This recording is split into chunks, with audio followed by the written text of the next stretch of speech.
મિત્રો કાંઈ પણ સારું હોય તો એકબીજાને આપે, બતાવે. તો એકવાર બહુ સારો હીરાનો હાર બનાવ્યો, સોનાનો હાર બનાવ્યો સોનીએ, અને એને થયું કે આટલો સરસ હાર બન્યો, લાવ મારા મિત્ર માળીને બતાવો.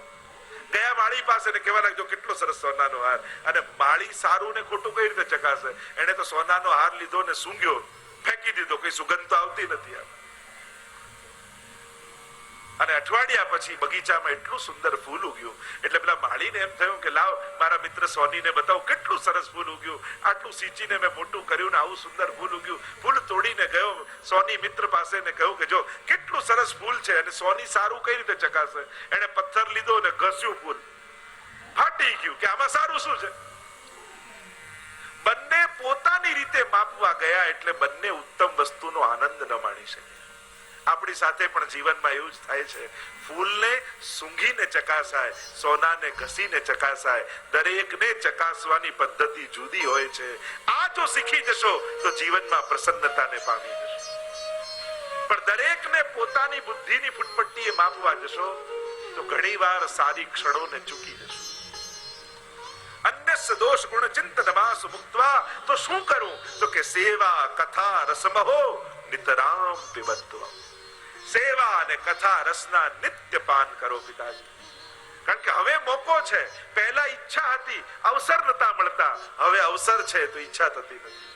માણસની તકલીફ જ હોય છે ને, જ્યારે ઈચ્છા હોય ત્યારે અનુકૂળતા નથી હોતી, જ્યારે અનુકૂળતા હોય છે ત્યારે ઈચ્છા મરી જાય છે. આપણા બધાની સંસારની તકલીફ જ એ ને, જ્યારે ઈચ્છા હોય કે આવી ગાડી ચલાવું, વિશ્વમાં ફરવા જાઉં, ત્યારે સગવડતા ના હોય. અને જ્યારે સગવડતા થઈ હોય ત્યારે શરીર સાથ ના આપતું હોય, ત્યારે એમ થાય ના ના નિરાતે ઘરે બેસીએ તો શાંતિ. જીવનમાં સમય અને સંજોગ આ બંને એક સાથે ભેગા થવા બહુ ભાગ્યશાળી નિશાની. નસીબ વાળો કોણ? જેને ઈચ્છાઓ અને સુગમતા બંને એક સાથે કામ કરતી. તમે ધાર્યું કે આમ કરવું છે ને એ પ્રમાણે સંજોગ પણ થઈ જાય ને પૂરી કરી શકે, એને સુખી અને ભાગ્યશાળી કહી શકાય. બાકી મોટા ભાગે એવું થાય કે જ્યારે તમે અધિકારી બનો, જ્યારે તમે યોગ્ય બનો, ત્યારે પાત્રતા આવે કે હવે સામર્થ્ય આવ્યું, ત્યારે સંજોગો ન રહ્યા. અને જ્યારે સંજોગો હતા ત્યારે સામર્થ્ય નથી. સેવા કથા રસમહો નિતરામ પિતાજી. આખું જીવન ઈચ્છાઓ કરતા કરતા ગયું, હવે સંજોગો આવ્યા તો ચૂકતા નહીં. સુરદાસજી કહેતે हैं ને, જન્મ સબ બાત ન બીત ગયો.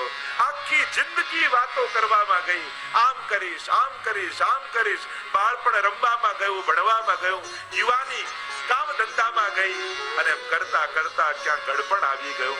અને ધાર્યું કે ભગવાનની ભક્તિ કરીશ, હવે તો શરીરે પણ સાથ છોડી દીધો.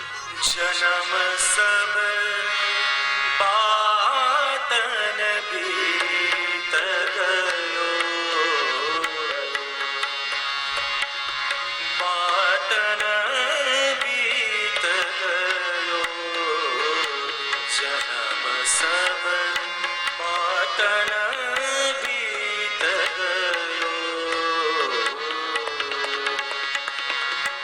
10 बरस खेलो लरिकाई, 10 बरस खेलो लरिकाई. तीखे कामनी मोह हर्यो, तीखे कामनी मोह हर्यो. जन्म सब बात न बीत गयो.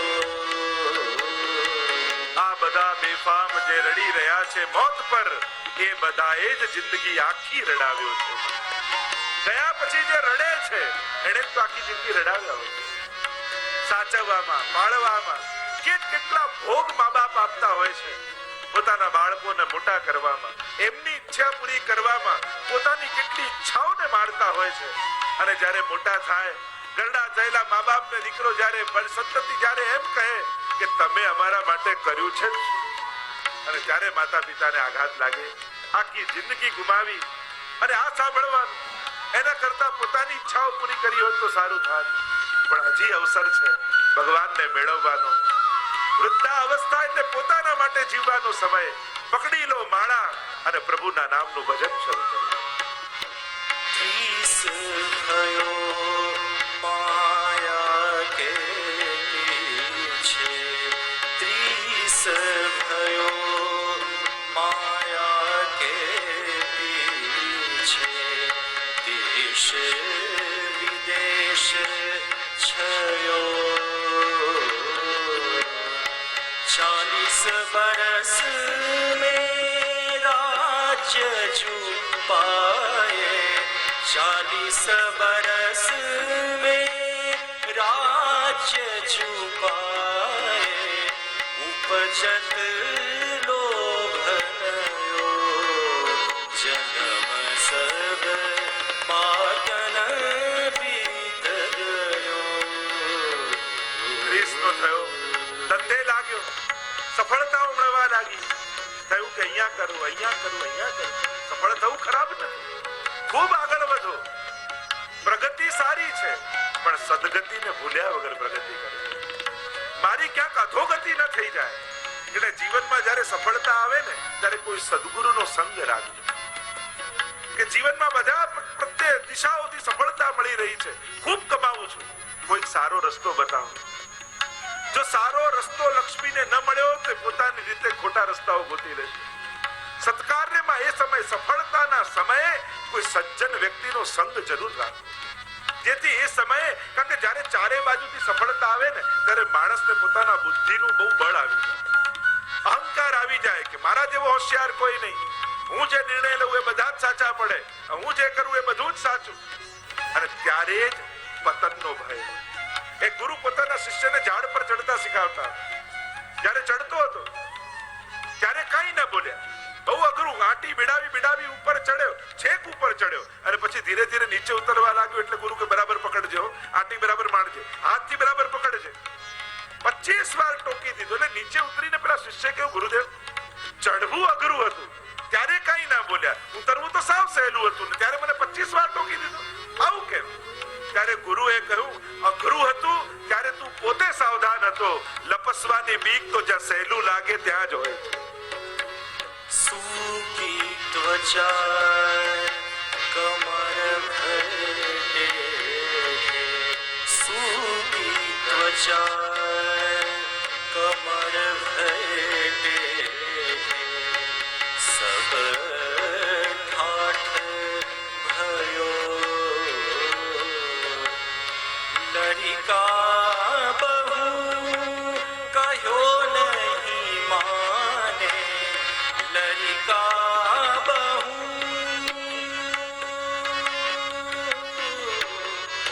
लड़िका बहू कहो नहीं माने, बूढ़ो सट जो भयो, जन्म सब पाटन बीत गयो.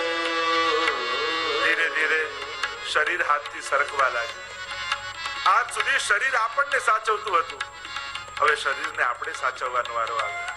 કમર ટેડી થઈ, ત્વચા સૂકી થઈ. પહેલા તો એવો ઘરમાં પ્રભાવ પડે ને હવે કોઈ સાંભળવાય તૈયાર નથી. ધીરે ધીરે એને એમ થયું, હવે મારું કોણ? એકલા બેસીને વિચાર કરવા લાગ્યો.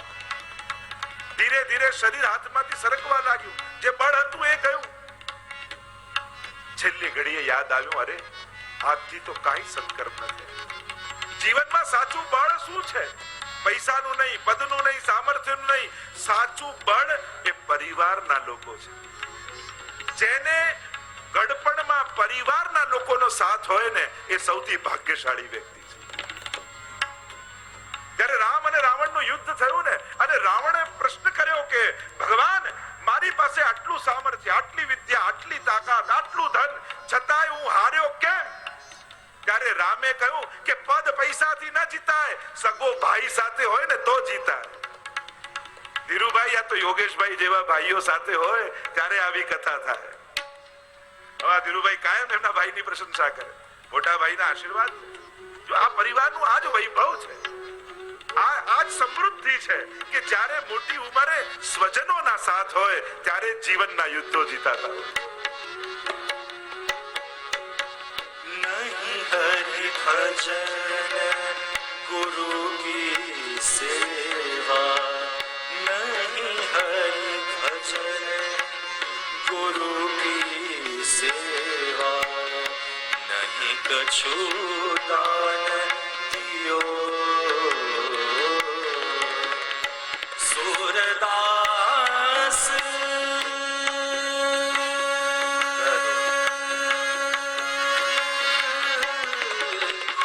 सूरदास मिथ्यातन बीत्यो, सूरदास मिथ्यातन बीत्यो, जमने खेच लियो,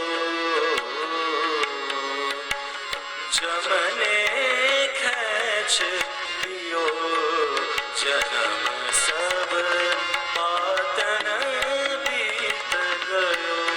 નહીં કછુ હરિભજન ન ગુરુ કી સેવા ન કછુ દાન દિયો. અને છેલ્લી ઘડી એમ થાય કે કંઈક કરું એટલામાં તો યમદૂતો સામે ઊભા હોય અને હાથ ખેંચીને યમલોક લઈ જાય. અફસોસ સિવાય જીવનમાં કંઈ ન બચે. અને એટલા માટે અફસોસ કરીને દેહ છોડવા કરતા સત્કર્મો કરીને પ્રસન્નતાથી ભગવાન પાસે જવું ઉત્તમ છે. આ બધું મૂકી ગયાનો અફસોસ નહીં, આટલું આપી ગયાનો આનંદ લઈને ભગવાન પાસે વાગોળો એ ક્ષણોને, જે ક્ષણો, કારણ કે જ્યારે શરીર ન ચાલતું હોય અને જ્યારે શરીર ચાલતું હોય ત્યારે જો સત્કર્મ ન કર્યા, એટલે જ હું તો કહું કે યુવાનીમાં બને એટલા સત્કર્મો કરી લો, કારણ કે જ્યારે શરીર નહીં ચાલતું હોય ને ત્યારે યુવાનીમાં કરેલા સત્કર્મોના યાદ કરી કરીને દિવસો ગાળવાના છે. કારણ કે પછી જો સત્કર્મે નહીં કર્યા હોય અને શરીર ચાલતું બંધ થઈ જશે તો બેઠા બેઠા યાદે શું કરશો? શું યાદ કરશો? પેલા આટલા લઈ ગયો અને એના આટલા બાકી છે, આ યાદ કરવું છે. આપણે તો યાદ કરીશું, અમે કથા કરી, અમે મનોરથો કર્યા, અમે યાત્રાઓમાં ગયા, અમે આટલા સત્કર્મો કર્યા, આટલા દુખીઓના મુખમાં પ્રસન્નતા લાવી. આ બધું વાગોળશો તો ચિત્તમાં આનંદ આવશે. એક ક્ષણ માટે બધા જ વિચારજો, જ્યારે તમારું શરીર ચાલતું બંધ થશે અને કદાચ પગ નહીં ચાલતા હોય ને એક જગ્યાએ બેસી રહેવાનો વારો આવશે ત્યારે બેઠા બેઠા શું વિચારશો? જો યુવાનીમાં સત્કર્મો નથી કર્યા એનું ગળપણ પણ સારું નથી જતું. એટલે શરીર ચાલતું હોય, જરૂર નથી કે પૈસાથી જ, શરીર આપો, સમય આપો, સાથ આપો, પ્રોત્સાહન આપો, સંગ આપો, જેથી વાગોળવાના સારા સબ્જેક્ટો મન પાસે રહે. મનને કોઈ ઉત્તમ વિષય જ નહીં રહે તો એ બેઠું બેઠું શું વિચારશે? અને અહીંયા આત્મદેવને સુંદર ઉપદેશ ગૌકર્ણજી આપ્યો છે. ઘર છોડીને નીકળ્યા, વનમાં ગયા ને ઉદ્ધાર થયો અને હવે તો ધુંધકારીને કોઈ રોકનારું ઘરમાં ન રહ્યું. મા બાપ બંને જતા રહ્યા અને છૂટો દોર મળી ગયો. 5 ગણિકાઓને લઈ આવ્યો ઘરમાં. શબ્દ, સ્પર્શ, રૂપ, રસ અને ગંધ, આ 5 ગણિકાઓ છે જેનાથી મનુષ્ય ભોગ ભોગવે છે. પણ ભોગોને આપણે નથી ભોગવતા. શાસ્ત્ર એમ કહે છે કે ભોગો આપણને ભોગવી લે છે. 5 ગણિકાઓને રાજી કરવા માટે રાજાને ત્યાં ચોરી કરી. એકવાર માણસ પાપ કરતો થાય ને પછી ધીમે ધીમે એવા પાપ એના હાથે થાય કે એને ન વિચાર્યો. કારણ કે પહેલી વાર પાપ કરો એટલે બીજી વાર ઈચ્છા થાય, અને બીજી વાર ઈચ્છા થઈ તો આ 2 વારને છુપાવવા માટે ત્રીજી વાર કરવું જ પડે. પાપની શૃંખલાઓ હોય છે. એમ નહીં માનવું કે આ એક વાર કરવામાં શું છે, પણ આ એક વાર 99 વાર કરવાનું સાહસ આપીને જાય છે. એક વાર ખોટું કરવામાં સફળ થયા એટલે બીજી વાર 99 વાર થાય એનું સાહસ તમને મળી જાય કે આ તો ફાવી ગયું છે. અને પાપી એ જ નથી જેને પાપ કર્યા. ઘણાને કરવા હતા ને અવસર ન મળ્યા એને કઈ પુણ્યશાળી ન કહેવાય. ઘણા એમ કે જો ને કઈ રીતે સુખી થયા અમને તો ખબર છે, તો આને કરવું તું, આને ચાન્સ ન મળ્યો ને એને મળી ગયો. ઘણાને અવસર ન મળ્યા હોય એટલે પાપ ન કર્યા હોય. ઘણાને પાપ કરવાનું સાહસ ન હોય એટલે પાપ ન કર્યા. બાકી ઈચ્છા ઘણી હોય, પણ એમ થાય કે બધાને ખબર પડશે તો, ડરપોક હોય, ઈચ્છા તો ઘણી હોય. એને પુણ્યશાળી ન કહેવાય. પુણ્યશાળી તો એને કહેવાય જેને પાપ કરવાનો વિચાર જ ન જાગે. એટલે અવસર ન મળ્યા અથવા સાહસ ન આવ્યું એને પુણ્યશાળી ન કહી શકાય. ઈચ્છા તો ઘણી હતી, કોઈ રોકનારું ન રહ્યું. ગણિકાઓને પ્રસન્ન કરવા રાજાને ત્યાં ચોરી કરી અને ગણિકાઓ વિચાર કર્યો કે આ રાજા આને પકડશે તો આની સાથે આપણને મૃત્યુદંડ મળશે, આપણે મરીએ એના કરતા આને મારી નાખી. અને એમ વિચાર કરીને પ્રતાડિત કર્યો છે ધુંધકારીને. ખૂબ માર્યો, ઊંધો લટકાવ્યો, મરચાની ધૂણી કરી છે. તડપતા તડપતા ધુંધકારીએ પોતાના પ્રાણોના ત્યાગ કર્યા અને આ રીતે મર્યો એટલે એની અધોગતિ થઈ, પ્રેત બન્યો, તડપવા લાગ્યો, ભટકવા લાગ્યો. ગૌકર્ણજીને ખબર પડી મારા ભાઈનું મૃત્યુ થયું છે. ગયામાં જઈને શ્રાદ્ધ કર્યું છે, થયું કે મારા ભાઈનો ઉદ્ધાર થાય. પાછા ગામમાં આવ્યા, રાતના સમયે સૂતા છે. ચિત્ર વિચિત્ર આકૃતિઓ દેખાવા લાગી. કોઈ કંઈક બોલવા માંગે, બોલી શકતું નથી. જોર જોરથી રડવાનો અવાજ સંભળાયો ગૌકર્ણજી. હાથમાં જળ લીધું, અભિમંત્રિત કર્યું ને જ્યાં છાંટ્યું, પૂછ્યું તું કોણ છે? જવાબ આવ્યો, હું તમારો ભાઈ ધુંધકારી છું. અરે તારી પાછળ તો મેં ગયામાં શ્રાદ્ધ કર્યું, છતાંય તારો ઉદ્ધાર નથી થયો. અરે ભાઈ, મેં એટલા પાપ કર્યા છે કે 100 વાર ગયા શ્રાદ્ધ કરીએ ને તોય મારો ઉદ્ધાર ન થાય. આપ મહાત્મા છો, આપ જ્ઞાની છો, આપ સંત છો, આપ મારા કલ્યાણ કરવાનો કોઈ ઉપાય બતાવો. પ્રાતકાલ જાગ્યા છે, ગયા નદીના કિનારે. ગૌકર્ણજી કટી સુધી જલમાં ઉભા રહ્યા, હાથમાં અર્ઘ લીધું, સૂર્યનારાયણને અર્ઘ સમર્પિત કર્યું અને સૂર્યનારાયણને પ્રશ્ન કર્યો કે જેનું 100 ગયા શ્રાદ્ધથી પણ ઉદ્ધાર ન થાય એના ઉદ્ધાર કરવાનો ઉપાય શું? અને ત્યારે સૂર્યનારાયણે કહ્યું, ગૌકર્ણજી, તમે ધુંધકારીની પાછળ ભાગવત સપ્તાહ કરો. આ સપ્તાહનો એવો પ્રભાવ છે, 100 ગયા શ્રાદ્ધથી પણ જેનો ઉદ્ધાર ન થાય એનો એક ભાગવત કથાથી ઉદ્ધાર થાય. આજ્ઞા મળી.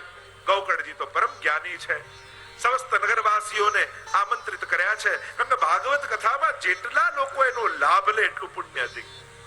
જેમ અન્ન ક્ષેત્રમાં જેટલા લોકો જમીને જાય એટલું પુણ્ય વધારે, એમ કથામાં જેટલા લોકો સાંભળીને જાય એટલું પુણ્ય વધારે. આ પણ ભગવદ રસ પીવડાવવાનું પુણ્ય છે. આ આત્માનું ભોજન છે. અને જ્યાં ધુંધકારીને ઉદ્ધાર માટે ગૌકર્ણજી સંકલ્પ કર્યો, સમસ્ત નગરવાસીઓને સમાચાર આપ્યા, પોતે વ્યાસપીઠ પર બિરાજમાન થયા અને બધા જ કથા પંડાલમાં આવીને ઉપસ્થિત થયા છે. આવ્યો ધુંધકારી, આખો પંડાલ ભરાયેલો હતો. વિચાર કરવા લાગ્યો કે હું ક્યાં બેસું. એક 7 ગાંઠનો વાંસ પડ્યો હતો, એ વાંસમાં આવીને ધુંધકારી બેસી ગયો. વાસનાઓ જ વાંસ છે. આ વાંસ ક્યાંય બહાર ગામમાં ગોતવા ન જતા, આ વાંસ આપણી અંદર જ છે.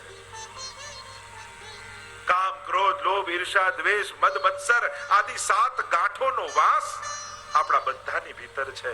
અને કથા સાંભળી એક દિવસ એક ગાંઠો ફાટવા લાગી. અને એટલા માટે કથામાં વાસ રોકવાની જરૂર નથી. આપણી ભીતર રહેલા વાસની વાસનાઓની આ ગાંઠોને ફાડવાની જરૂર છે. કે કથા સાંભળ્યા પછી આ કામ, ક્રોધ, લોભ, મત્સર, ઈર્ષા, દ્વેષ શું આની ગાંઠો ફાટે છે? કે આપણે જ આપણી અંદર ડોક્યું કરવાનું. 7 દિવસ કથા સાંભળી, વાસ ફાટ્યો અને ધુંધકારીનો ઉદ્ધાર થયો. ભગવાનના પાર્ષદો વિમાન લઈને આવ્યા અને ધુંધકારીને કહ્યું કે ચાલ, તને લેવા માટે આવ્યા છે. આજે વિમાન આવે હો, પણ આ તો જવા કોઈ તૈયાર ન થાય એટલે નથી આવ્યું. બાકી તો વિમાન મોકલે જ છે ભગવાન. વિમાન આવ્યું. જ્યાં બેસવા ગયા ધુંધકારી, એટલામાં ગૌકર્ણજીએ કહ્યું, ઉભા રહો, ઉભા રહો, ઉભા રહો. કથા તો બધાએ સાંભળી છે, પછી વિમાન કેવલ ધુંધકારી માટે શા માટે? આમાં તો બધાને લઈ જવા જોઈએ.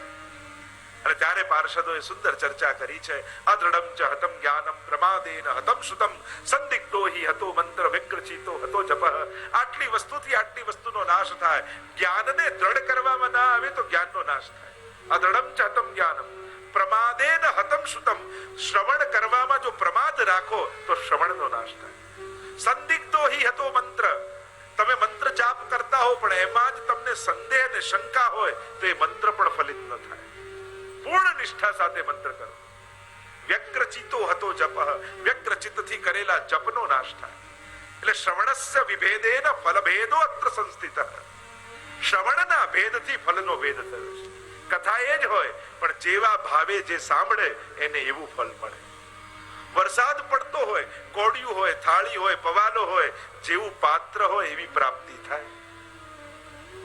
જેનામાં જેટલી પાત્રતા એટલી પ્રાપ્તિ. કહ્યું કથા કોને ફલિત થાય? વિશ્વાસો ગુરુ વાક્યેષુ સ્વસ્મિન દીનત્વ ભાવના મનોદોષ જશ્ચૈવ કથાયામ નિશ્ચલામતી. સૌથી પહેલા ગુરુ વાક્યમાં વિશ્વાસ. જે કહેવાઈ રહ્યું છે એ 100% સત્ય છે, એ મારા માટે છે, એ મારા કલ્યાણ માટે છે, એવા ભરોસા સાથે કથામાં બેસું. આ જે કહેવાય છે એ બીજા માટે નહીં તો ઘણી વાર બધા ભેગા બેઠા હોય ને એકબીજાને ખૂણી મારે, જો તમારા માટે આવ્યો. એટલે કોઈને ખૂણી મારવાની જરૂર નથી. આ જે કથા છે એ મારા માટે કહેવાય છે એવું માનીને સાંભળવું. એટલે જ ઘણી જગ્યાએ ભાઈઓ અને બહેનોને બેસવાની જુદા સ્થાન રાખે, અને 7 દિવસમાં બિચારાની ખૂણી સૂજી ગઈ હોય. બેનને એમ લાગે કે આખી કથા આમના માટે જ છે. દરેકે એમ સાંભળવું કે આ મારા માટે કથા થઈ. એટલે આજુબાજુ નહીં, દુનિયામાં 3 વ્યક્તિમાંથી એક વ્યક્તિ માટે આ કથા થાય અને એને અસર કરે. ભગવાન એના પર કૃપા કરવા.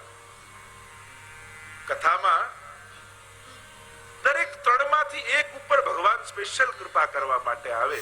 એટલે પહેલા જમણી બાજુ જોવું ને વિચારું આના પર કૃપા થાય, જરાય નહીં. ડાબી બાજુ જોવું આના પર કૃપા થાય, આ તો બિલકુલ લાયક નથી. સમજી લેવું કે કૃપા પાત્ર વ્યક્તિ તમે જ છો. એટલે આ કથા તમારા માટે થઈ રહી છે એવો ભાવ રાખીને, એવો દ્રઢ ભાવ રાખીને શ્રવણ કરવું. વિશ્વાસો ગુરુ વાક્યેષુ સ્વસ્મિન દીનત્વ ભાવના. અને અતિ દૈન્ય બનીને કથા સાંભળે. અતિશય દૈન્ય,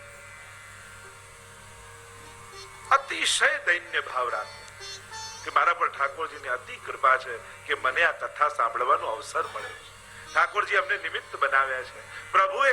અને દરેકે એમ સાંભળવું, એ રીતે સાંભળવું કે આ કથા મારા માટે જ બેસી છે. એવું પણ નહીં રાખવું કે જેને બેસાડી એના માટે કથા, એના માટે તો છે જ, પણ દરેક શ્રોતા એવું વિચારવું કે ઠાકોરજી આવા સંજોગ કર્યા મારા માટે કર્યા છે. એમ તો મને ક્યારે મોકો મળતો નથી, પણ આ કથામાં જવાનો મને અવસર મળ્યો છે.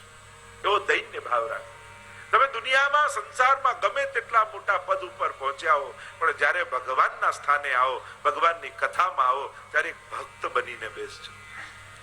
સંસારે આપેલા સન્માનો માથે યાદ રાખી અને પછી જો બેઠા ને તો સંસારના નહીં રહો ને ભગવાનના નહીં રહો. ભગવાન પાસે ભગવાનના થઈને બેસું. અત્યારે હું ઠાકોરજીનો છું, બસ મારે આ કથા દ્વારા મારું કલ્યાણ કરવું છે. એવો ભાવ રાખીને કથાનું શ્રવણ કરવું. તસ્મિન દીનત્વ ભાવના મનોદોષ જયશ્ચૈવ. મનના બધા દોષોનો નિગ્રહ કરવો. કથાયામ નિશ્ચલામતી. અને નિશ્ચલમતી કથામાં રાખે એના પર કથા કૃપા કરે. કહ્યું તો કે જે રીતે ધુંધકારીએ શ્રવણ કર્યું એ રીતે બધાએ નથી કર્યું. ધુંધકારીએ શું કર્યું તો કે શ્રવણ, મનન અને નિધિધ્યાસન કર્યું છે. શ્રવણ કરવું, પછી એનું મનન કરવું, અને પછી જે સાંભળ્યું છે એને જીવનમાં આચરણ કરવું, એને કહેવાય નિધિધ્યાસન. જો કાલે કથામાં આમ સાંભળ્યું હતું, હવે આપણે પરિવારમાં આમ રહીશું, હવે આવા નિર્ણયો લઈશું, હવે જીવનના આવા સંકલ્પો આપણે કરીશું. એમ જે સાંભળ્યું છે એનું નિધિધ્યાસન કરવાનો પ્રયાસ કરવો જોઈએ. કહ્યું ગૌકર્ણજીએ હું પુનઃ કથા કરીશ. ફરી ગૌકર્ણજીએ કથા કરી અને હવે સમસ્ત નગરવાસીઓ વિરાજમાન થયા અને ખૂબ ભાવથી કથા સાંભળી. બધાએ શ્રવણ, મનન અને નિધિધ્યાસન કર્યા અને હવે તો સાક્ષાત પરમાત્મા પોતે વિમાન લઈને પધાર્યા છે. ગૌકર્ણજીની કથામાં સમસ્ત નગરવાસીઓનો ઉદ્ધાર ગૌકર્ણજીની કૃપાથી થયો અને સમસ્ત નગરવાસીઓને સદે ભગવાન પોતાના વૈકુંઠ ધામમાં લઈ ગયા. એવો આ કથાનો પ્રભાવ. આગળ 6થા અધ્યાયમાં કથા શ્રવણની વિધિ બતાવી છે. સૌથી પહેલા વિચાર કર્યો કથા કોના મુખે સાંભળવી, વક્તા કેવા હોય એના લક્ષણ બતાવ્યા. કથા ક્યાં કરાવવી એની ચર્ચા કરી છે. કથામાં કઈ રીતે પ્લાનિંગ કરવું કથાનું એની વિધિ બતાવી. 6ઠા અધ્યાયમાં આ કથાની વિધિનો ઉલ્લેખ કરવામાં આવ્યો. સૌથી પહેલા આપણને એમ થાય કે કથા કરીએ તો છે, પણ એનું બજેટ કઈ રીતે બનાવવું, એટલે બજેટ પણ અહીંયા આપી દીધું છે. વિવાહે યાદૃશમ વિત્તમ તાદૃશમ પરિકલ્પયે. સીધું સાદું બજેટ આપ્યું. તમે જેવું લગ્નમાં ખર્ચો એટલું કથામાં ખર્ચો. હવે લગ્ન ધામધૂમથી કરવા કે સાદાઈથી આપણે નક્કી કરવા, પણ જેવો લગ્નમાં ઉત્સાહ હોય માણસને, તો અહીંયા આચાર્યો કહે કે આ ભાગવત કથા એ પણ જીવાત્માના પરમાત્મા સાથે લગ્ન જ છે. જેમ લગ્નમાં કેમ થાય, સૌથી પહેલા વરઘોડામાં વરરાજા આવે, સૌથી પહેલા કંકોત્રી છપાય લગ્નની, એટલે આપણે સૌથી પહેલા નક્કી કરીએ કે ચલો લગ્ન ક્યારે કરવા છે આ જીવાત્માના પરમાત્માની સાથે. એટલે સૌથી પહેલા નક્કી થાય તિથિ, તારીખ, સમય અને કંકોત્રી છપાય. બધાને આમંત્રિત કરીએ કે આ કોઈની કથા નથી, આ તો અમારો આત્માનો પરમાત્મા સાથેનો લગ્ન છે, વિવાહ છે. નક્કી થાય ને પછી વરઘોડાનો સમય આવે અને વરઘોડામાં બેસેલા વરરાજા ઘોડા પર સવાર થઈને પધારે. આપણે પણ માથે પોથીજી લઈએ. એ પોથીજી શું છે? એ જીવાત્માનો પરમાત્મા વરવા આવે એનો વરઘોડો છે. અને વાજતે ગાજતે ઠાકોરજી જીવાત્માને વરવા માટે પંડાલમાં આવે. પંડાલમાં પરમાત્મા પધારે. 7 દિવસ 7 એક દિવસે એક ફેરો જીવાત્માનો પરમાત્મા સાથે થાય અને 7મા દિવસે ભગવાન આ જીવાત્માને પોતાની સાથે વરીને પોતાનો કરી લે છે. અને એમ આ ભાગવત કથા પણ જીવાત્માના પરમાત્મા સાથે લગન છે. શ્રી ગોકુળ સાસરીએ જાઉં રે, શ્રી ગોકુળ સાસરીએ જાઉં રે, શ્રી ગોકુળ સાસરીએ જાઉં રે, શ્રી ગોકુળ સાસરીએ જાઉં રે. આણું તો મોહન વરનું આવ્યું રે, લખ્યું શ્રી હસ્તતળું ભાવ્યું રે, લખ્યું શ્રી હસ્તતળું ભાવ્યું રે. શ્રી ગોકુળ સાસરીએ જાઉં. આ જીવાત્માના પરમાત્માની સાથે વિવાહ થઈ રહ્યા છે. જીવાત્મા પ્રસન્ન છે, નાચી રહ્યો છે, મને વરવા માટે પરમાત્મા આવ્યો.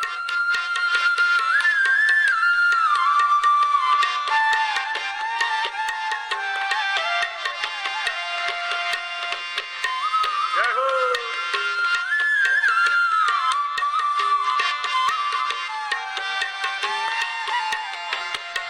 જાવું છે મારે લટકે ને મટકે રે, જાવું છે મારે લટકે ને મટકે રે.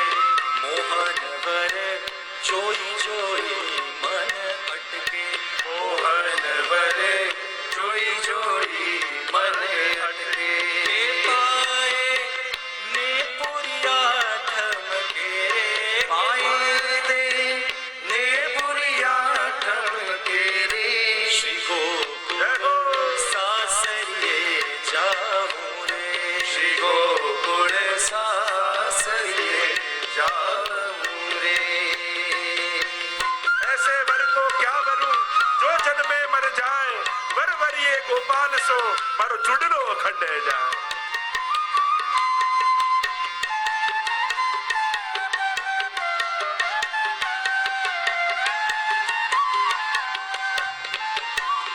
આભરણ પહેર્યા છે અંગે રે, આભરણ પહેર્યા છે અંગે રે. સખી જન શોભે છે સંગે રે, સખી જન શોભે છે સંગે રે. મોહન વર મોહન વર જોઈ જોઈ મન રંગે, મોહન વર જોઈ જોઈ મન રંગે. શ્રી ગોકુળ બેઠા બેઠા તાળીઓ વગાડો, પ્રભુને આમંત્રિત કરો. શ્રી ગોકુળ સાસ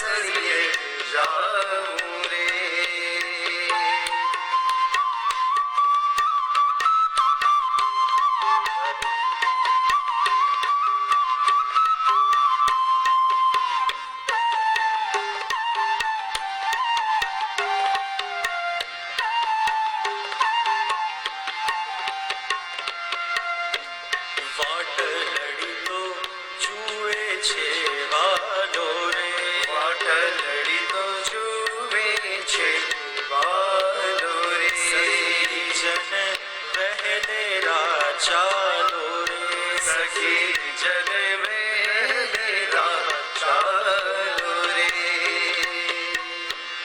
નૈના ભરી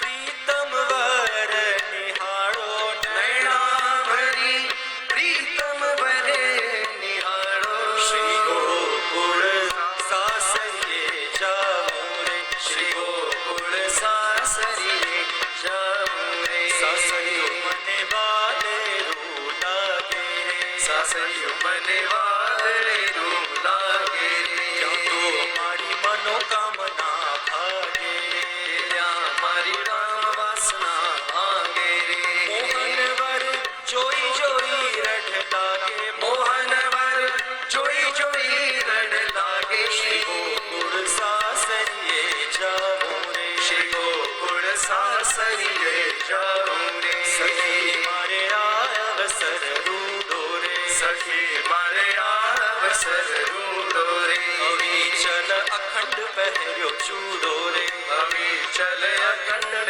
પહેર્યો ચૂડો મારે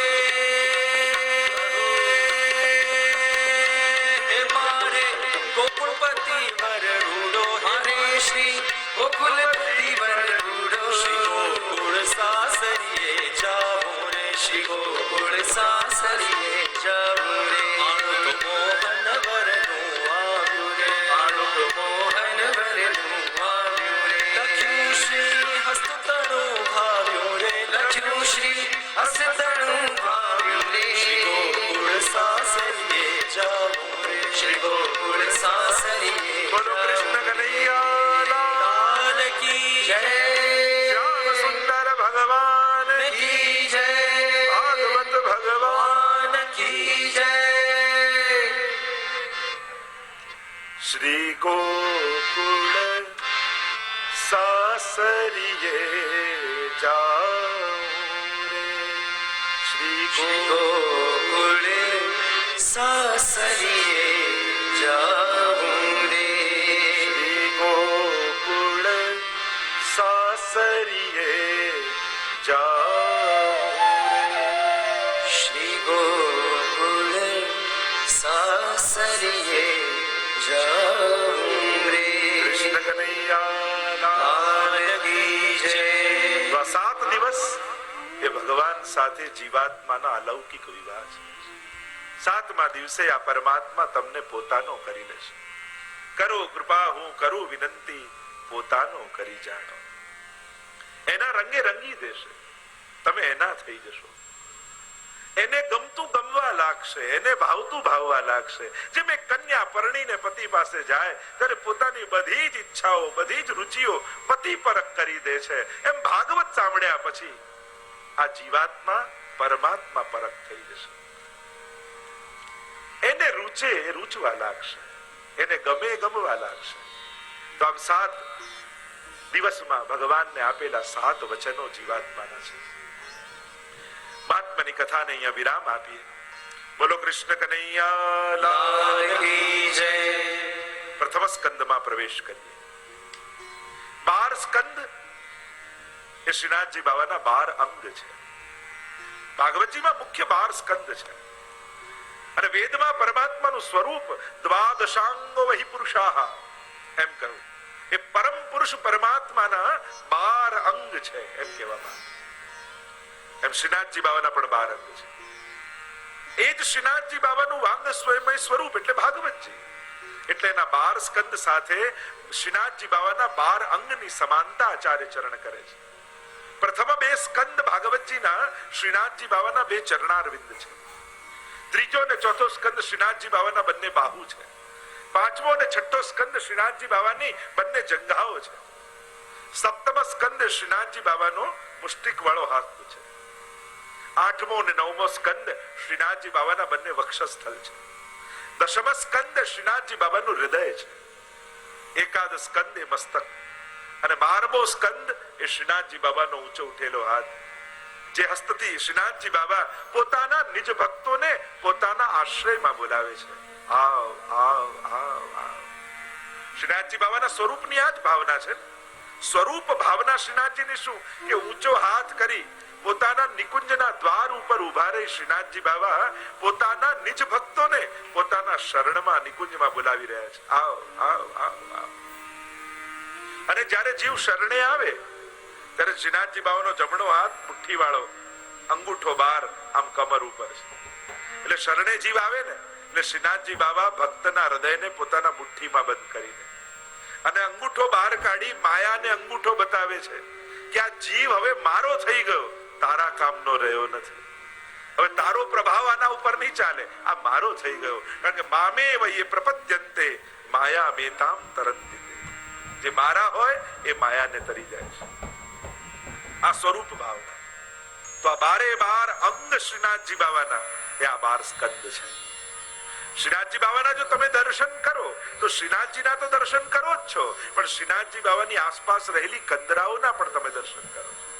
અને કંદરાઓને જો તમે ધ્યાનથી જુઓ તો એમાં અમુક ચિહ્નો છે. તમે શ્રીનાથજીની કંદરાના દર્શન કરો તો એ ચિહ્નો શું છે? આ બારે બાર સ્કંદોના પ્રતીક રૂપે ચિહ્નો શ્રીનાથજી બાબાની કંદરામાં બિરાજે છે. એટલે કે એક શ્રીનાથજી બાબાના ક્ષણવારના દર્શન માત્રથી પ્રગટ ભાગવતજીના શ્રવણનું ફળ પ્રાપ્ત થાય છે. કારણ કે આ ભાગવતજી મૂર્તિમંત સ્વરૂપે શ્રીનાથજી બાબા રૂપે પ્રગટ બિરાજમાન છે. એ પ્રગટ ભાગવત છે.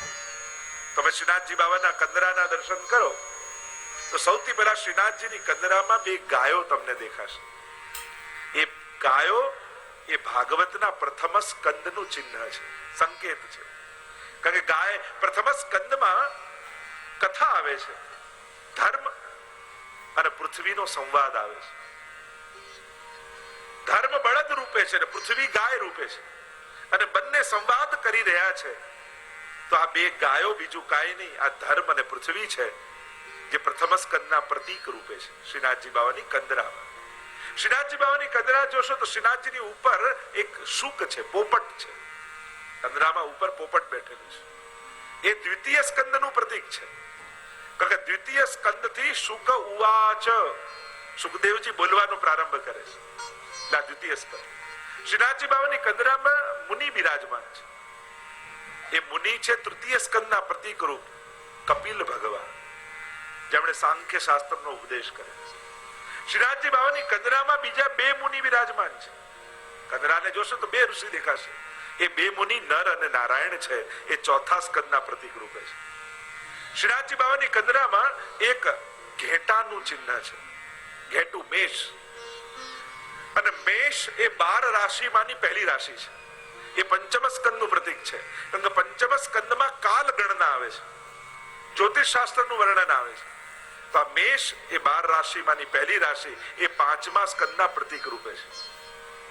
શ્રીનાથજી બાબાની કંદરામાં 2 ગાયો છે. એ 6થા સ્કંદના પ્રતીક રૂપે સંકેત આપ્યો. કારણ કે એ છે પુષ્ટિ લીલા, 6થો સ્કંદ. એટલે કે ગાય અને વાછરડું માનું દૂધ પીતું જાય અને પીતા પીતા માને લાત મારતું જાય, અને લાત મારતું હોય છતાંય માં એને દૂધ પીવડાવવાનું બંધ નથી કરતી. આજ તો એની કૃપા છે, આજ એનું વાત્સલ્ય છે, આજ ભગવાનની પુષ્ટિ છે. આ જીવો ભગવાનને કેટલી વાર અનેક પ્રકારથી પ્રતાડિત કરે, દુખી કરે, છતાંય ભગવાન કૃપા કરવાનું છોડતા નથી. એ જ પ્રભુની પુષ્ટિ લીલા, 6થો સ્કંદ. તમે શ્રીનાથજી બાબાની કંદરામાં જોશો તો નરસિંહજીનું ચિહ્ન છે. આ નરસિંહજી 7મા સ્કંદના પ્રતીક રૂપે છે, કે જેમાં નરસિંહ ભગવાનની કથા આવે છે. શ્રીનાથજી બાબાની કંદરામાં એક સર્પ છે. એ સર્પ 8મા સ્કંદનું પ્રતીક છે. કારણ કે 8મા સ્કંદમાં સમુદ્ર મંથનની કથા આવે છે. અને સમુદ્ર મંથન દેવ દાનવોએ કર્યું ત્યારે વાસુકી નાગને દોરડું બનાવી અને મંદરાચલ પર્વતને રહી બનાવી અને મંથન કર્યું છે. એટલે આ સર્પ વાસુકી નાગ રૂપે 8મા સ્કંદનું પ્રતીક છે. શ્રીનાથજી બાબાની કંદરામાં મોરનું ચિહ્ન છે. તમે નીચે જોશો તો મોર છે. અને મોર નિષ્કામ કહેવાય. અને 9મા સ્કંદ એ નિષ્કામ ભક્તોની કથા છે, ઈશાનું કથા છે. ઈશસ્ય અનુગામી નામ કથા, ભક્તોના ચરિત્ર 9મા સ્કંદમાં છે. તો આ મોર એ 9મા સ્કંદનું પ્રતીક છે. દસમ સ્કંદમાં તો સ્વયં પ્રભુ બિરાજમાન છે અને કંદરાની મધ્યમાં રહેલા પરમાત્મા એ દસમ સ્કંદનું પ્રતીક છે. તમદ્ભુતમ બાલકમ અંબુજે ક્ષણમ, સ્વયં પરમાત્માનું એમાં પ્રાગટ્ય છે. એકાદશ સ્કંદ એ મુક્તિ લીલા છે. શ્રીનાથજી બાવાને ફરતે એક સર્પ છે, ઘૂંટણ પાસેથી એક સર્પ જાય છે. શ્રીનાથજી બાવાના દર્શન કરો ને, એમ કહેવાય કે સમય થાય અને સર્પ પોતાની કાચળી ત્યાગે નહીં તો એ આંધળો બની જાય. અને એટલે જ આપણે ત્યાં કહ્યું કે મોહનું ત્યાગવું એ જ મુક્તિ છે. અને એકાદશ સ્કંદમાં મુક્તિ લીલાનું વર્ણન છે. તો એ સર્પ એકાદશ સ્કંદનું પ્રતીક છે. અને 12મો સ્કંદ એ આશ્રય લીલા છે. શ્રીનાથજી બાવાનો ઊંચો ઉઠેલો હાથ એ આશ્રય લીલાનું પ્રતીક, 12મા સ્કંદનું પ્રતીક છે. એમ 12 સ્કંદ ભાગવતજીના શ્રીનાથજીના શ્રીઅંગમાં પ્રગટ રૂપે બિરાજમાન છે. પ્રથમ સ્કંદમાં પ્રવેશ કરીએ. પ્રથમ સ્કંદ શ્રીનાથજી બાબાનું દક્ષિણ ચરણ, જમણું ચરણ અધિકાર લીલા છે. પ્રથમ સ્કંદની લીલા એ અધિકાર લીલા છે. અધિકારીઓની ચર્ચા કરવામાં આવી. ભાગવતજીમાં 3 વક્તા અને શ્રોતા છે. આ 3 જણાની વચ્ચેનો સંવાદ ભાગવતજી છે કે જ્યાં કોઈ પ્રશ્ન કરે છે, કોઈ ઉત્તર આપે છે. આપણે ત્યાં પ્રાય દરેક ધર્મ ગ્રંથો ઉપદેશ રૂપે નથી, જાહેર સભામાં નથી, પણ સંવાદ રૂપે છે કે કોઈ પ્રશ્ન કરે ને કોઈ ઉત્તર આપે. અને એ 3 વક્તા શ્રોતાને 3 અધિકારીઓની કેટેગરી આપવામાં આવી. એક છે ઉત્તમાધિકારી, બીજા છે મધ્યમાધિકારી અને ત્રીજા છે હીનાધિકારી. આ 3 અધિકાર ચર્ચાના ભેદ છે. અને મહાપ્રભુજી બહુ વિસ્તારથી સમજાવ્યું છે. ઉત્તમાધિકારી કોણ, મધ્યમાધિકારીના શું લક્ષણ, હીનાધિકારીના શું લક્ષણ. હીનાધિકારીના લક્ષણ એક તો વ્યાવૃત્તિ છે, કથામાં પૂર્ણ નિષ્ઠા નથી, હજી યજ્ઞમાં આસક્તિ છે. અને હીનાધિકારી છે, વક્તા છે સુતજી અને શ્રોતા છે સૌનકજી, જેમની કથા નૈમિષારણ્યમાં થઈ રહી છે. 88,000 ઋષિઓની મધ્યમાં સુતજી પધાર્યા છે અને ત્યાં કથા કરી રહ્યા છે. મધ્યમાધિકારીઓની ચર્ચા આવી. મધ્યમાધિકારી વક્તા છે નારદજી અને શ્રોતા છે વ્યાસજી. કારણ કે વ્યાસજીને જ્યારે મોહ થયો, ઉદ્વેગ થયો કે આટલા ગ્રંથો ને પુરાણો રચ્યા, હજી મનમાં પ્રસન્નતા કેમ નથી, અને ત્યારે નારદજી પધાર્યા ને પોતાનો ભાગવતજીનો ઉપદેશ કર્યો છે. મધ્યમ કયા? કારણ બંને ભગવદ અવતાર છે, પણ છતાંય મધ્યમ, કારણ કે હજી બંનેને સંસારની ચિંતા છે. સંપૂર્ણ વૈરાગ્ય નથી. ઉત્તમાધિકાર, જેટલો વક્તામાં વૈરાગ્ય વધારે એટલી કથા સફળ વધારે થાય. વક્તામાં વૈરાગ્ય જોઈએ, અને એટલા માટે હજી સંસારની ચિંતા છે બંને, એટલે મધ્યમાધિકાર. અને ઉત્તમાધિકારીની ચર્ચા કરી. ઉત્તમાધિકારી વક્તા છે સુખદેવજી અને શ્રોતા છે પરીક્ષિત મહારાજ. બંનેને ભગવત દર્શન થયા છે, પણ સંપૂર્ણ કથામાં નિષ્ઠા છે. પરીક્ષિત મહારાજને પણ જ્યારે સમાચાર મળ્યા કે 7 દિવસમાં મૃત્યુ છે, અફસોસ કરીને બેઠા ન રહ્યા, બસ 7 જ દિવસ, પણ 7 દિવસમાં ઉદ્ધાર કેમ કરી લો, એનો ચર્ચા, એની ચિંતન કરી. સદગુરુ રૂપે સુખદેવજી મળ્યા એટલે ઉત્તમાધિકારીની ચર્ચા. ઉત્તમાધિકારી વક્તા સુખદેવજી, સંપૂર્ણ વૈરાગ, સંપૂર્ણ નિષ્ઠા પરમાત્મામાં, ભગવાનની કથામાં અનન્ય આસક્તિ છે. અને એવો જ વૈરાગ્ય પરીક્ષિત મહારાજને જ્યારે સમાચાર મળ્યા કે શ્રાપ લાગ્યો છે અને પોતાનો મુગટ છોડ્યો અને સંન્યાસ જાણે મનોમન ધારણ કર્યો અને ઘર છોડ્યું, પછી પાછળ વળીને જોયું નથી. કારણ કે હવે જોવા છે તો સંસારી લોકોને નહીં, ભગવાનને જોઈ લેવા છે, ભગવાનને પામી લેવા છે. અને સંપૂર્ણ નિષ્ઠા પરમાત્માના ચરણારવિંદમાં છે, સંપૂર્ણ વૈરાગ્ય છે, એટલે ઉત્તમ કક્ષામાં મૂક્યા છે. તો આ 3 પ્રકારની ચર્ચા પ્રથમ સ્કંદમાં આવી છે. પ્રવેશ કરીએ પ્રથમ સ્કંદમાં. કારણ કે જેનો જેવો અધિકાર એને એવી પ્રાપ્તિ.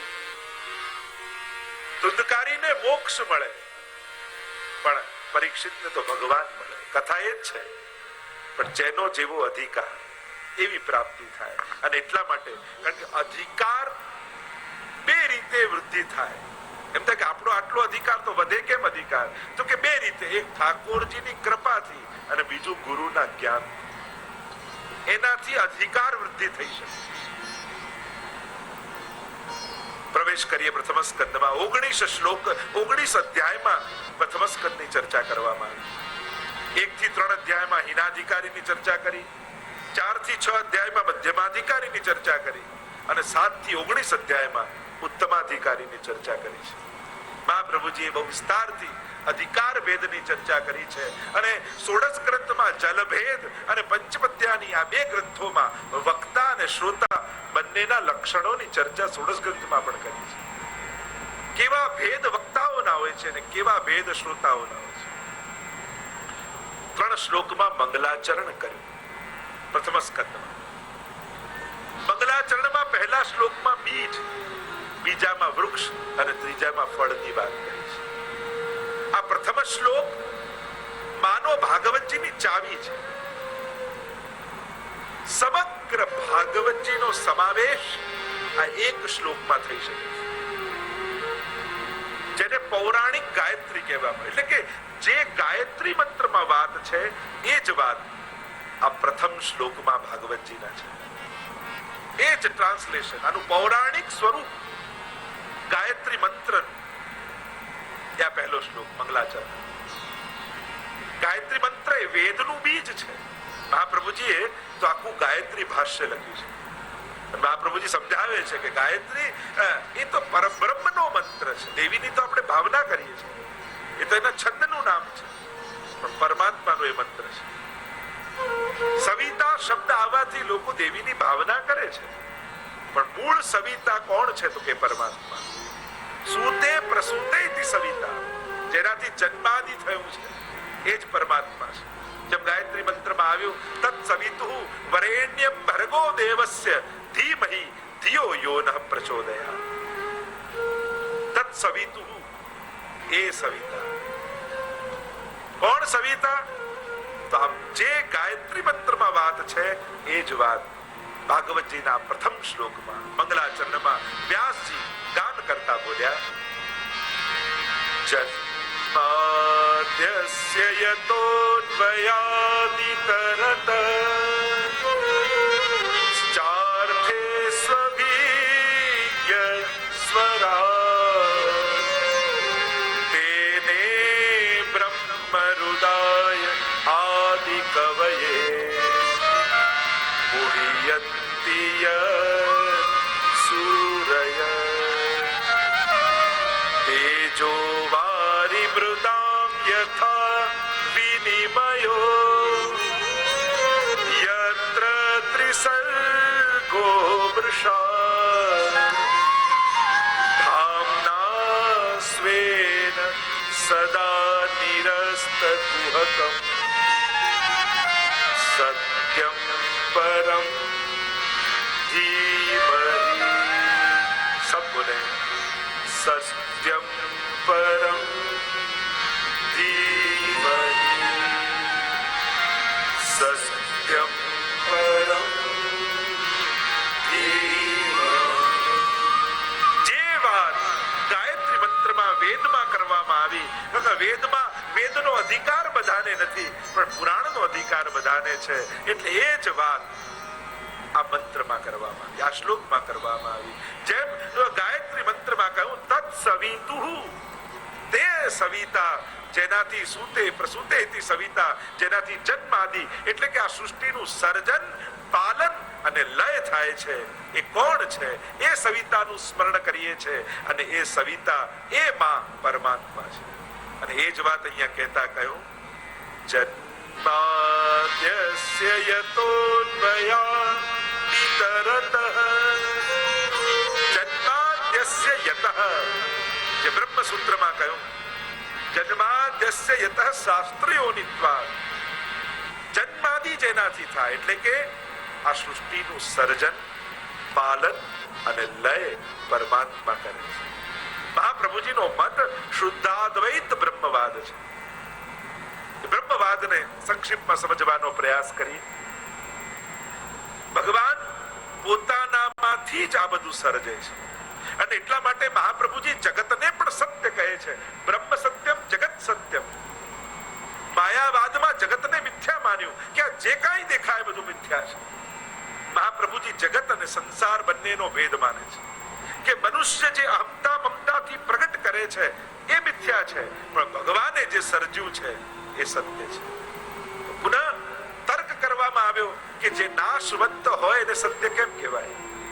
સત્ય કોને કહેવાય? જે ત્રિકાલા બાધિત હોય, જે પહેલા હતું આજે છે અને પછી પણ રહેશે, એને જ સત્ય મનાય. બાકી બધું જ અસત્ય છે. તો જગત તો પહેલા નહોતું, પછી ભગવાને સર્જ્યું તો દેખાયું અને ફરી લય કરી દે તો એનો નાશ થઈ જાય. પછી તમે એને સત્ય કેમ માનો છો? ત્યારે મહાપ્રભુજી કહે કે ભગવાન જગતનું સર્જન અને વિસર્જન નથી કરતા, પણ ભગવાન જ જગત રૂપે પરિણમિત થાય છે. એટલે મહાપ્રભુજી સર્જન અને વિસર્જનની ફિલોસોફી નથી માનતા, પણ મહાપ્રભુજી આવિર્ભાવ અને તિરોભાવ માને છે. ભગવાન પોતે જગત રૂપે આવિર્ભૂત થાય છે. આત્મકૃતે પરિણામાત. બહારથી કોઈ મટીરિયલ લાવતા નથી, ભગવાન પોતાને જગત રૂપે પરિણમિત કરે છે અને લીલા કરે છે. અને પાછું જ્યારે લય કરવાનું હોય ત્યારે વિસર્જન નથી, પણ એનો પોતાનામાં તિરોધાન કરી લે છે, તિરોભાવ કરી લે છે. અને વેદાંતમાં કાચબાનું ઉદાહરણ આપવામાં આવે. જેમ કાચબાને કોઈ પ્રક્રિયા કરવી હોય ત્યારે ઇન્દ્રિયોને બહાર કાઢી લે અને પાછો શાંત બેસતો હોય તો ઇન્દ્રિયોને અંદર લઈ લે, એમ ભગવાન જ જ્યારે લીલા કરવી હોય ત્યારે પોતે પ્રગટ થાય જગત રૂપે અને સમેટવું હોય ત્યારે પોતાનામાં તિરોધાન કરી. અને એટલા માટે આનું સર્જન અને વિસર્જન નથી, આ હતું ભગવાન રૂપે પરિણમત થયું જગત રૂપે અને ફરી ભગવાન રૂપે તિરોધાન થઈ ગયું.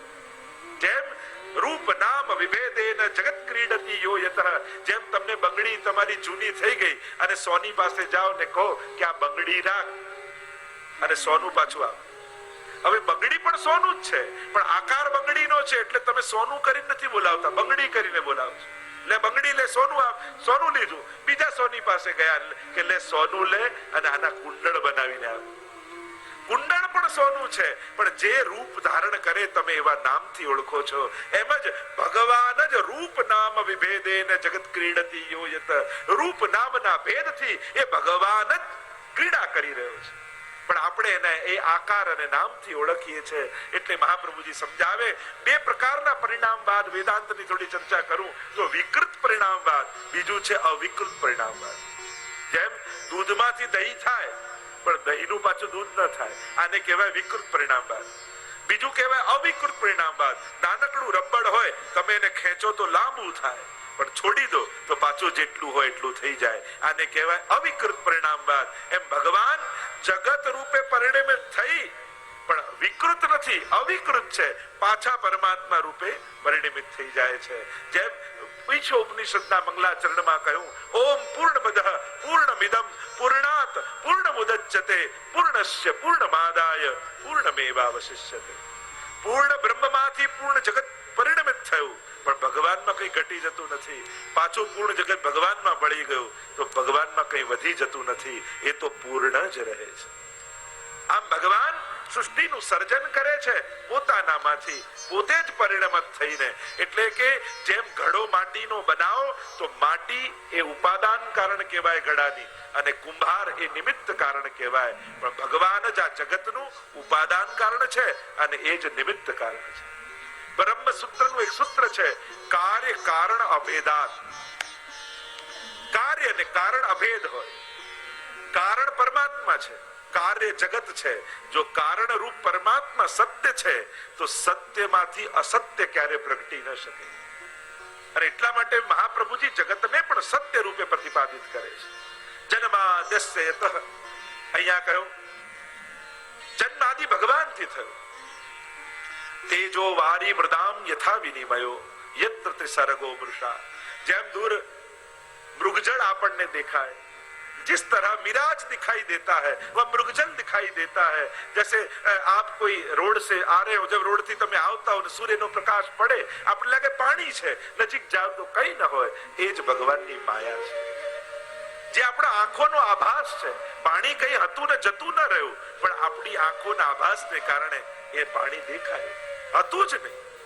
એમ જ સંસારમાં ભગવાનનું પડતું પ્રતિબિંબ આનંદ રૂપે દેખાય છે, પણ નજીક જાઓ તો એમાં આનંદ હોતું નથી, કારણ કે એમાં છે નહીં, આપણી કલ્પના છે. જેમ કોઈ અરીસાની આગળ તમે ઊભા હો અને પાછળની કોઈ વસ્તુ તમને અરીસામાં દેખાતી હોય, તમને એમ લાગે કેટલી સરસ વસ્તુ છે, અને એ વસ્તુ તમારે જોઈતી હોય તો અરીસા તરફ જાઓ કે એનાથી દૂર જવું પડે.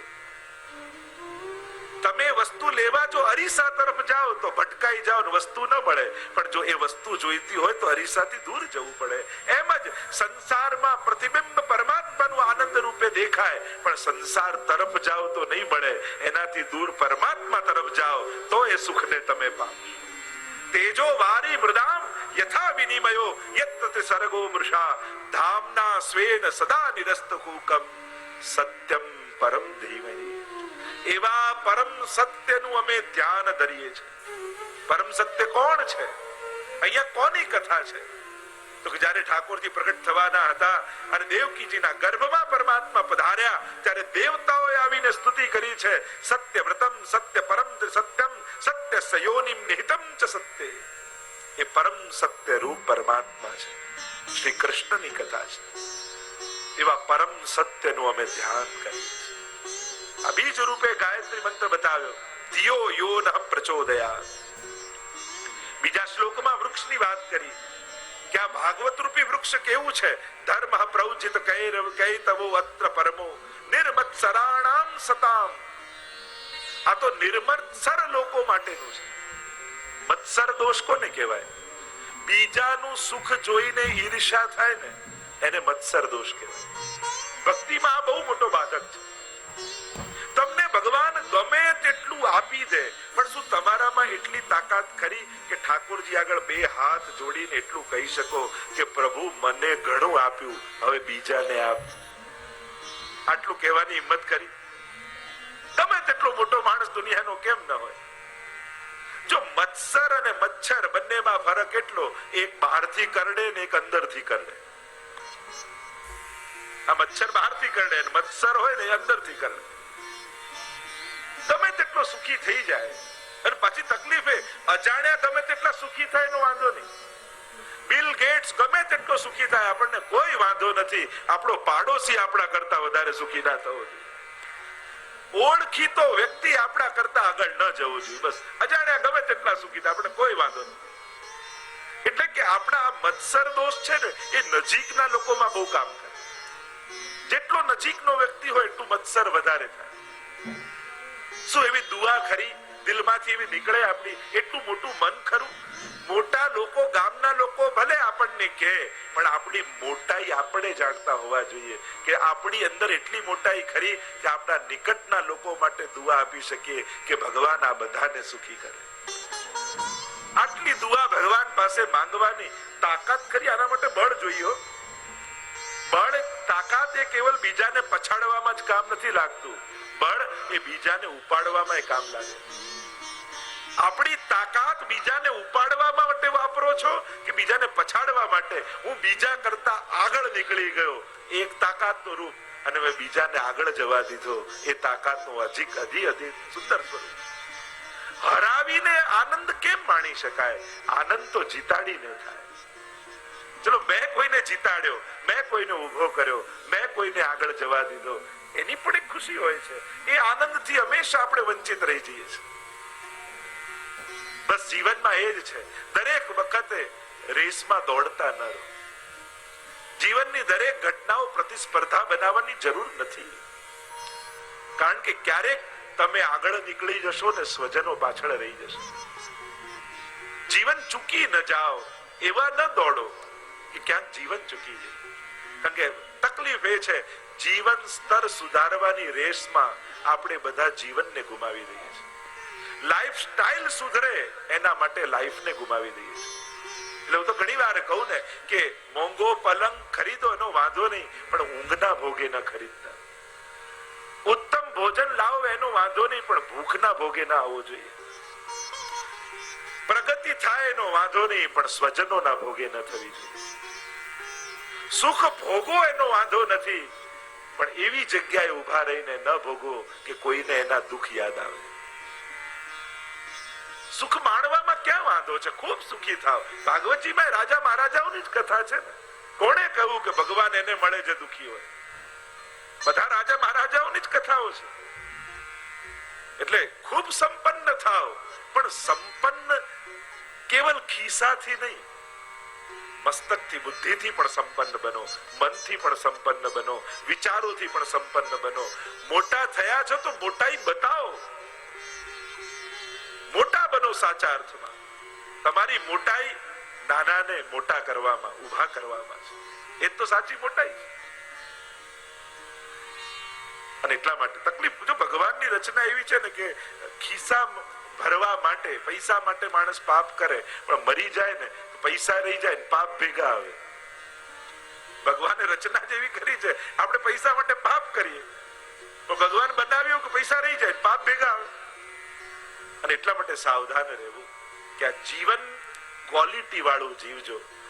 કેવલ ક્વોન્ટિટીઓ જુદા જુદા રૂપે ભેગી કરી એમાં જીવ ખતમ ન થઈ જાય. જીવન એની સાવધાની રાખજો. અહીંયા સત્યમ પરમ ધીમહિ અને બીજા શ્લોકમાં કહ્યું કે પ્રૌજિત કૈતવ ધર્મ અહીંયા છે. કપટ રહિત ધર્મનું વર્ણન ભાગવતજીમાં છે. કપટ રહિત ધર્મ કયો? કપટ શું છે ભક્તિમાં? તો કે ભગવાન પાસે જઈને પણ ભગવાન ન માંગવા અને ભગવાનથી માંગવું, એ કપટ છે. ભગવાન પાસે જઈને પણ સંસાર માંગવો એ ક્યાંક કાપટ્ય છે. જો ભગવાન આપણને વસ્તુ આપે, શેના માટે? કે તમારો પ્રેમ એને મળે. આપણા પ્રેમ અને ભગવાનના પ્રેમમાં ફરક એટલો, આ ભગવાન પ્રેમ માટે વસ્તુ આપે છે અને આપણે વસ્તુ માંગીએ અને વસ્તુ મળે એટલા માટે પ્રેમ આપે. આ બંનેમાં ફરક. ભગવાન તમને પ્રેમ માટે ઝંખે છે અને તમે ભગવાન પાસે વસ્તુઓ માટે ઝંખો છો. બસ ભાગવતજી દ્વારા શું થશે? ધીરે ધીરે ભાગવતજી શ્રવણ કરતા કરતા તમે નિષ્કામ બની જશો. કે પ્રભુ પાસે જાઓ તો પ્રભુને એટલી વિનંતી કરજો કે કમથી કમ તારી પાસે ઊભો હોઉં ત્યારે તારા સિવાય મને બીજું કોઈ યાદ ના આવે. તારા સિવાય બીજું કાંઈ યાદ ના આવે એટલી કૃપા તું ચોક્કસ કર. કારણ કે તારીથી દૂર જાઉં ત્યારે તો બધું છે જ અને મારે બધું નિભાવવાનું જ છે. હું ક્યાંય કોઈ જવાબદારીઓથી ભાગવાની વાત નથી કરતો. બધી જ નિભાવીશ, તારો થઈને નિભાવીશ. વ્યક્તિ બનીને નહીં, વૈષ્ણવ બનીને સંસારની જવાબદારીઓ નિભાવીશ. સંસારમાં જ્યારે પણ મૂંઝવણો આવે, પ્રશ્નો આવે તો વ્યક્તિ બનીને ઉકેલ ન કાઢતા, નહીં તો રાગ દ્વેષ ઉભા થશે. એક વૈષ્ણવ બનીને ઉકેલ કાઢજો તો જીવનમાં શાંતિ આવશે. કોઈ પણ મૂંઝવણ આવે ત્યારે જાતને પ્રશ્ન કરો કે આવા સમયે એક વૈષ્ણવે શું કરવું જોઈએ. આટલો પ્રશ્ન જાતને કરજો અને વૈષ્ણવ થકી જે ઉકેલ મળે ને, એક વૈષ્ણવ બની ઉકેલ વૈષ્ણવ બનીને કાઢજો. એ સમયે તમારું મસ્તક, તમારી બુદ્ધિ એક વૈષ્ણવી બુદ્ધિ કરી થઈ અને પછી ઉકેલ આપશે ને તો જીવનમાં શાંતિ આવે એવા ઉકેલ મળશે. પણ વ્યક્તિ બનીને કાઢવા ગયા તો ક્લેશ અને દ્વેષ સિવાય બીજું કાંઈ નહીં મળે. અને એટલા માટે પ્રભુને વિનંતી કરો કે આપની પાસે હોવ ત્યારે આપના સિવાય બીજું કોઈ યાદ ના આવે એવી કૃપા કરજો પ્રભુ. કારણ કે એ સમય પ્રભુ પાસે આપણે જયારે 5-10 મિનિટ, અડધો કલાક, કલાક જયારે હોઈએ એ આપણા 24 કલાકમાંનો સૌથી મહત્વનો સમય છે. પ્રેશિયસ ટાઈમ છે આપણો. સૌથી કિંમતી મહત્વનો સમય 24 કલાકમાં કયો? તો તમારે નક્કી કરવાનો. સૌથી વધારે મારો મહત્વનો સમય જેટલી ક્ષણ હું ભગવાન પાસે ઉભો ને એ જ. અને બીજો ભલે સમય બગડે વાંધો નહીં, મારે આ મારી 10 મિનિટ નથી બગાડવી, મારે મારો આ કલાક નથી બગાડવો, કારણ કે એ સમય હું ભગવાનની સામે ઉભો છું.